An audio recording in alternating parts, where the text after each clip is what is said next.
In 1906, Pablo Valencia dared the journey from Mexico to California in search of gold. He survived without water for a week, 7 days. He was rescued and documented the experience of thirst.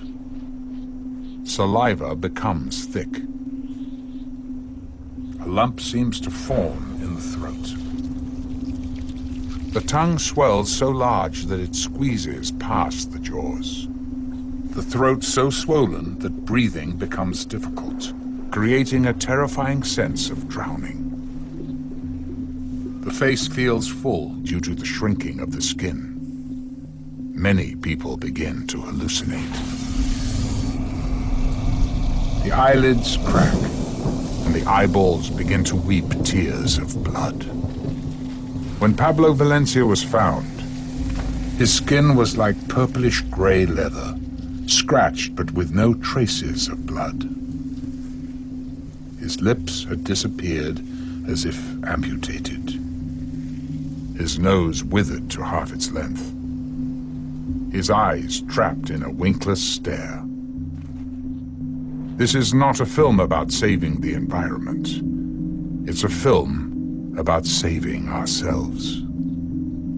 Because whatever one's environmental, political, or religious opinions, whatever one's race, sex, or economic standing, whomever of us goes without water for a week cries blood.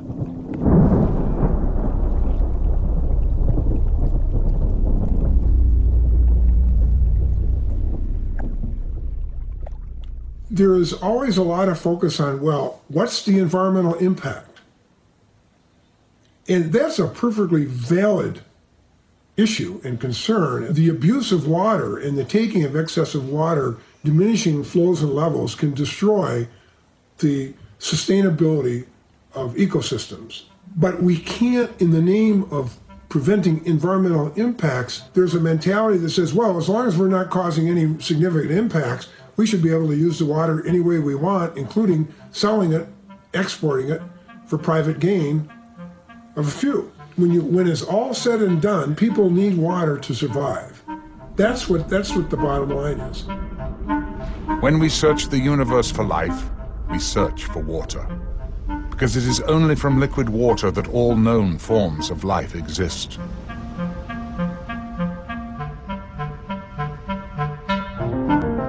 The blue planet, the only planet known to harbor life, the only planet known to be flowing with water. Water management has always been of key importance to humans. The Egyptians depended entirely upon the Nile. The Romans expanded the boundaries of engineering to use gravity to bring water to their cities. Ancient societies cherished water, molded their lives around it, and even worshipped it as a god. For whatever reason, between 800 and 1000 AD, climate change dried up most of the Mayans' local water supply. Farmers were forced to extend their agriculture into the jungle forests to grow food. There was not enough water for both the crops and trees, so the forests died.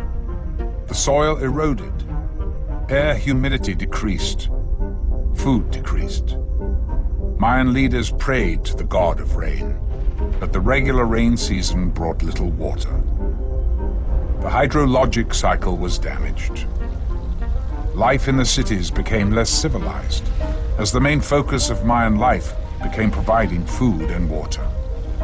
People abandoned the cities to begin a new life in the forests, in hopes that there was still a sustainable watershed there. There wasn't. But as we enter a new era combining high technology with the demands of global economic trade, we're entering into a unique stage of history. Water, which is the source of life itself, instead of being common and universal to everybody because we all depend on it, profit is made out of the running of and the delivery of water to people and to communities. Those that have the ability to pay will have access to the water. Those who do not have the ability to pay will go without.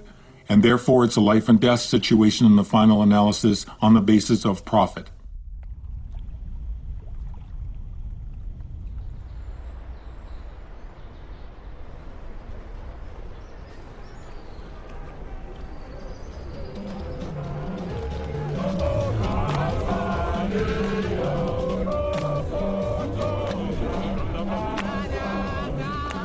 Thank you very much, and it's a great honor to be on the stage with you.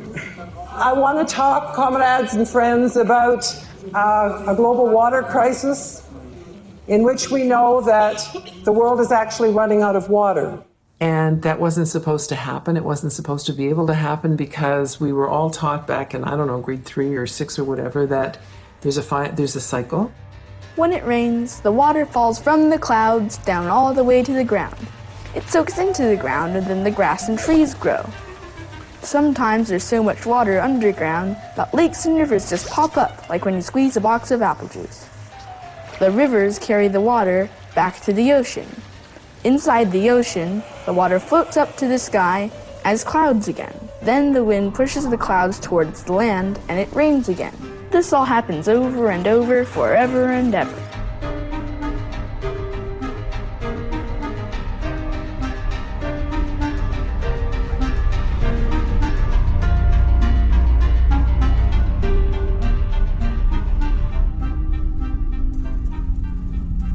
How is our water being polluted? Agriculture uses chemicals to increase farming productivity.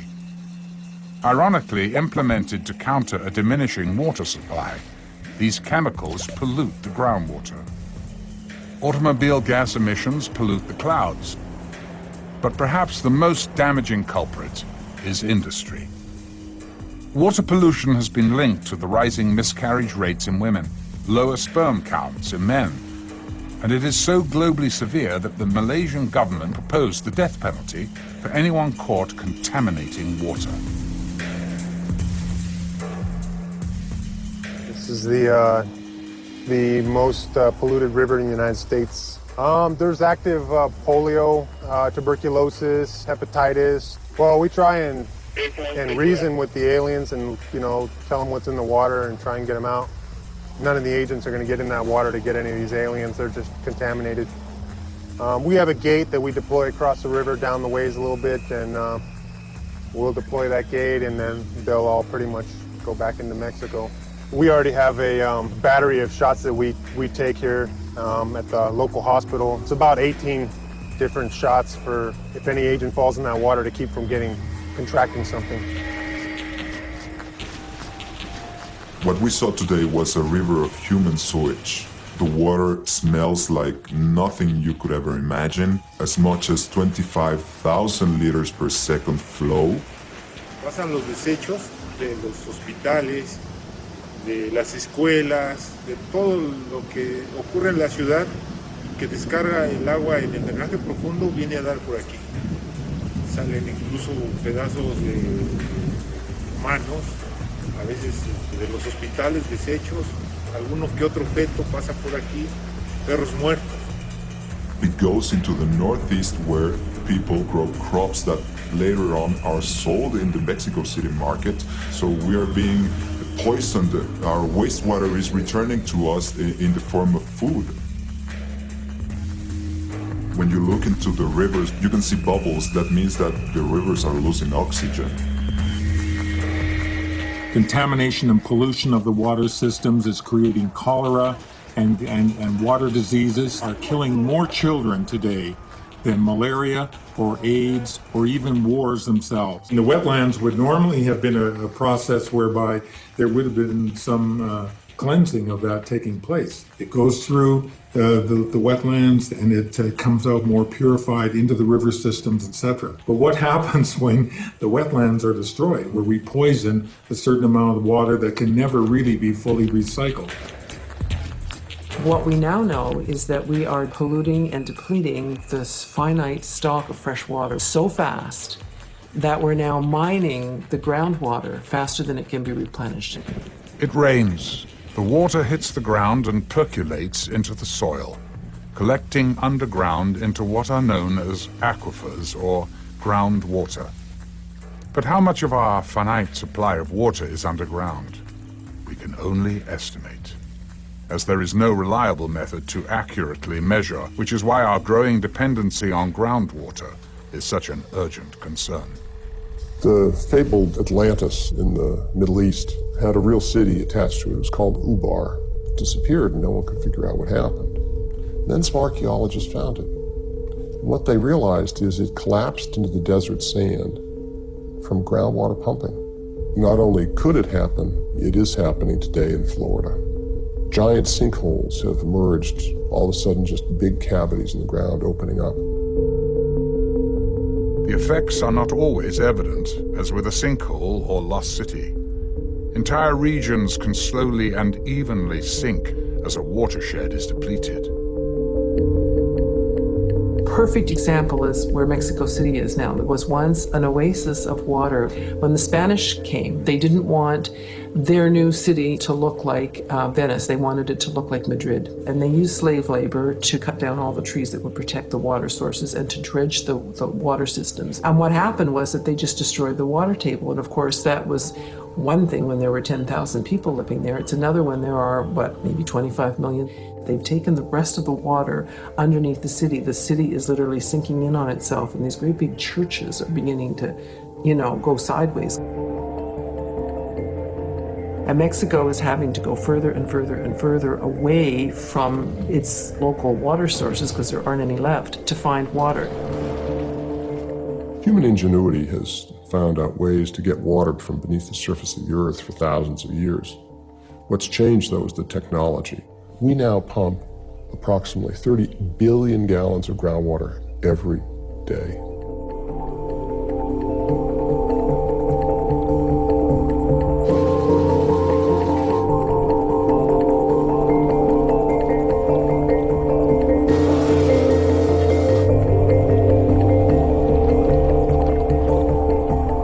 The farming community started tapping into our aquifers at a time when there really were not other demands on the resource.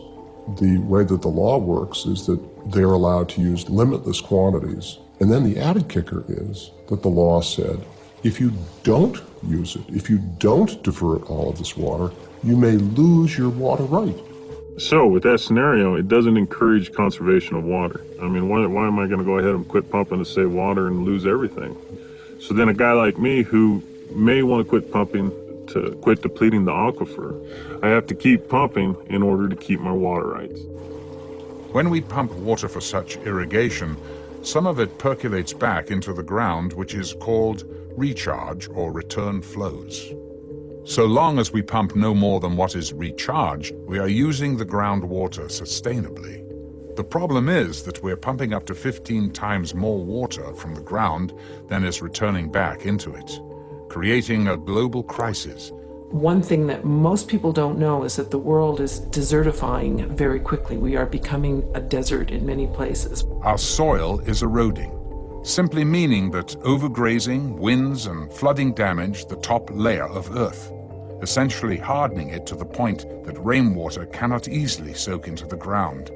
Our life source literally slips away from us, back into the ocean through sewers and rivers, draining the land of its moisture and life.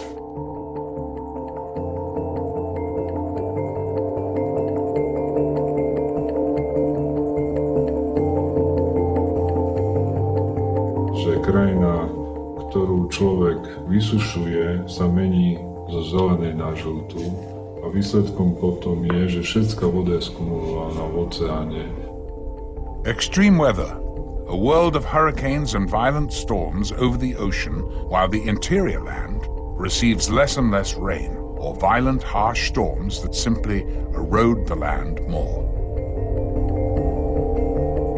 Zemská kôra kontinentu odľahčuje a príspevok kumulácie tejto vody z oceánov spôsobuje zaťaženie zemskej kôry, čo môže spôsobiť pnutie v štruktúrach zemskej kôry a to spôsobuje zemetrasenie, potenciálne možné tsunami vlny